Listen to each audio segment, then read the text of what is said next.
The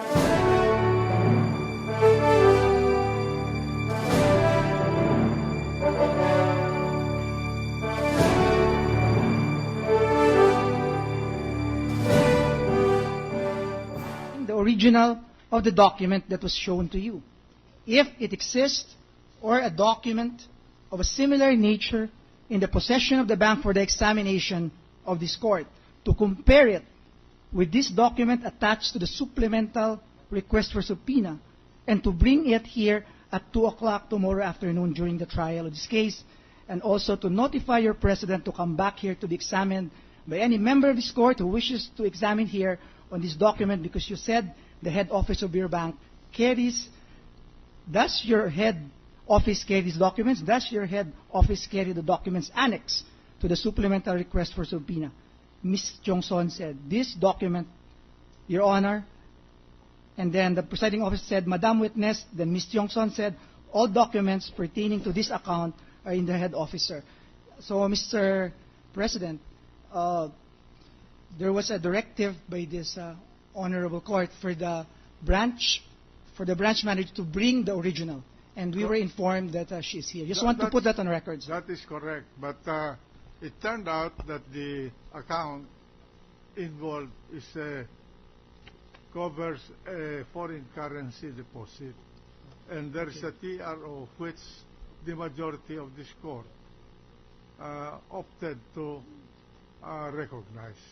Oh, so now, we just then came the issue of authenticity, and the witness said it is a fake document.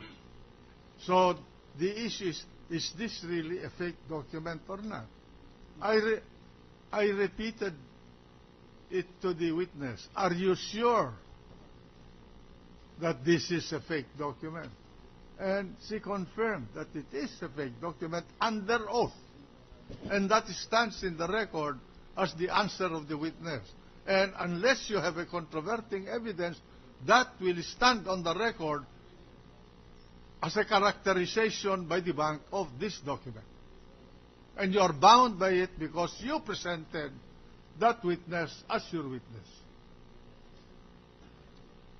If I may say something, sir. If you have read the rules of evidence, yes, I think you will agree with me that that is the rule. That the presenting lawyer of a witness must be bound by these admissions and statement of the witness presented by him or by her. Yes, sir, if I may say something. Mr. President, That's the ruling of the court. So, proceed. I may read again from the records. That's Yes. February 13, 2012. The presiding officer. Are you arguing the are you objecting to the ruling? No, I'm not of the court? objecting, sir. I'm not objecting. What's the purpose of the? No, I just want to say something that we just want to manifest. The presiding officer, are you saying that these documents are false documents?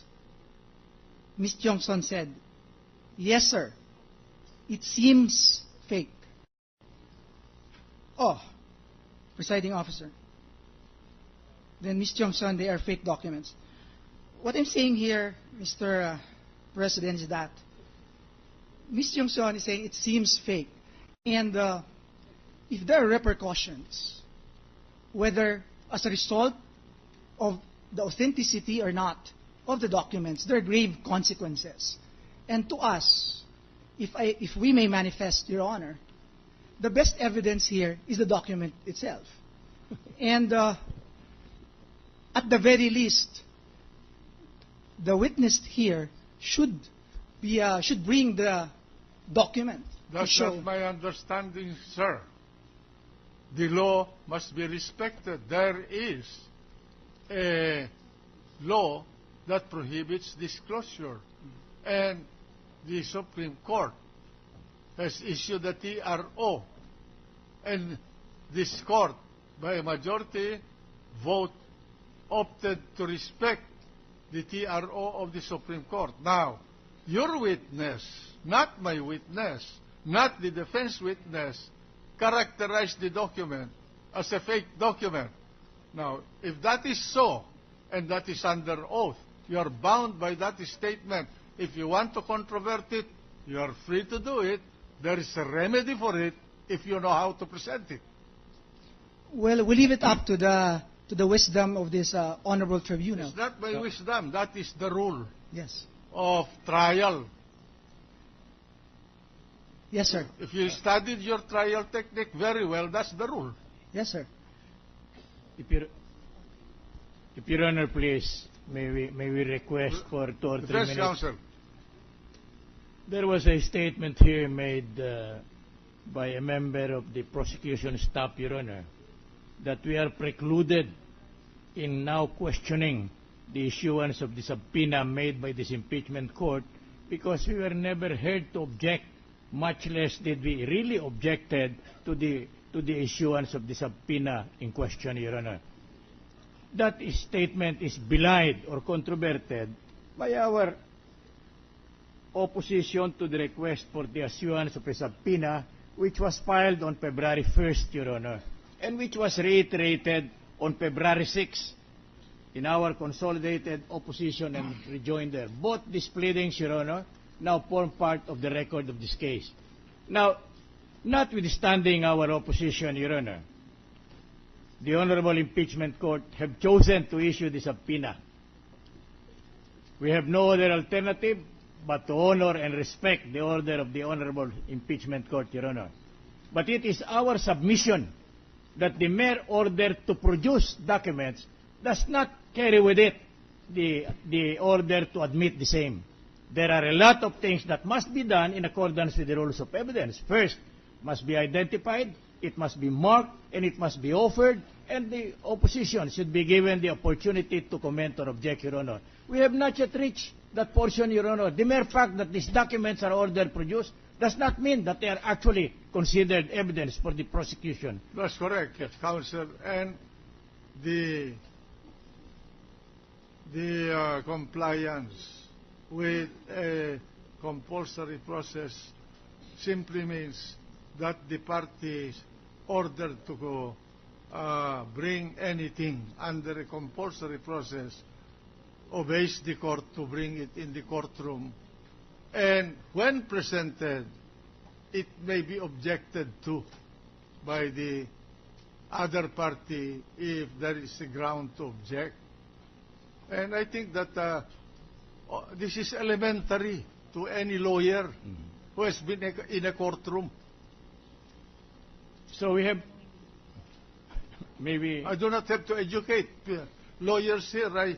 I feel ashamed to educate lawyers here. So let's go to the trial. Right. Thank you, Your Honor. The matter is academic, where the presiding officer has already ruled that he stands by the subpoena that he issued, and if he feels wholly responsible for it,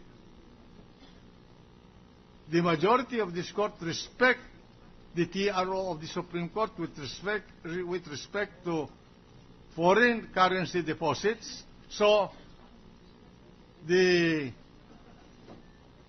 local currency deposit, the secrecy of which is covered by Republic Act 1405, can be scrutinized because there's an exception, an express exception with respect to impeachment.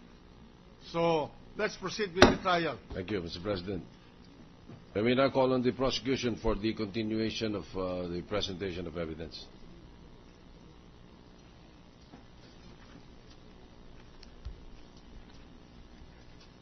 Your Honor, our witness for today is the continuation of the testimony of the BPI branch manager, Ayala branch, Miss Leonora Dizon, but we were informed that she already gave birth.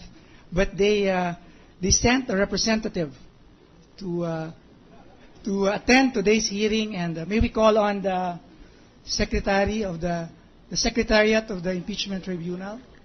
The subpoena was directed to Miss Dizon, not a representative.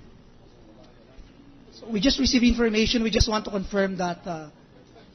So we call on Ms. Leonora Dizon, Your Honor. Besides, with the kind permission of the Honorable Court, I think we argued on this issue very lengthily yesterday, Your Honor, that both the prosecution and the defense are